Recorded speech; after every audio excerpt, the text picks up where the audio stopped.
In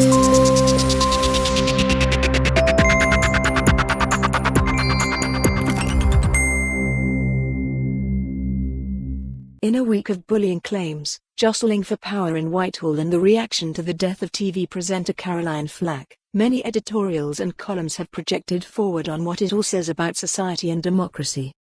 The Times. In his column, Iain Martin says Johnson's advisor Dominic Cummings will destroy Number 10 from the inside.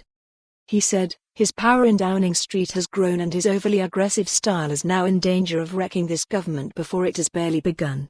What works for insurgent campaigns, it turns out, is not an effective way to marshal a government that hopes to get anything useful done over 5 years. Johnson's impatience and annoyance is at the root of the problem. All prime ministers discover, after a few months in the job, that it's harder than it looks.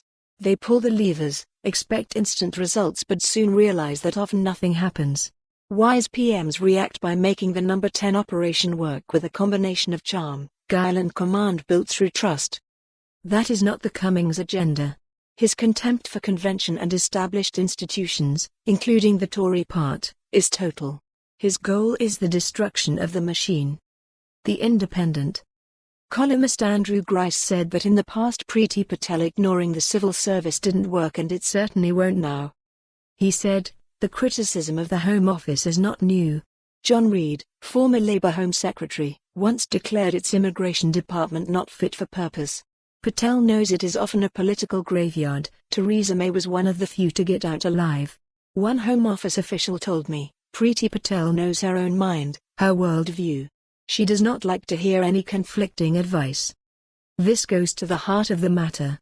The civil service's job is not to say yes, Minister, but to flag up potential problems, for example when a policy is being developed. It's the politicians' right to overrule their officials. As Margaret Thatcher put it, advisors advise, ministers decide. He goes on to say, there are times when it's right for elected politicians and their aides like Cummings to tell obstructive civil servants, just do it. But there are also times when officials are within their rights to ask ministers to think again. The civil service is a vital part of the checks and balances in our system. It saves politicians from themselves more than they care to admit. The Guardian. Richard Seymour in his column says former Love Island presenter Caroline Flack's death shows how social media has democratized cruelty. He said, Flack was about to be prosecuted over allegations of assaulting her partner, despite him withdrawing his complaint. Most of us know next to nothing about what really happened. However, the press that had happily built her up as a star also delighted in taking her down, cackling ab. For more on this story, visit the news article link.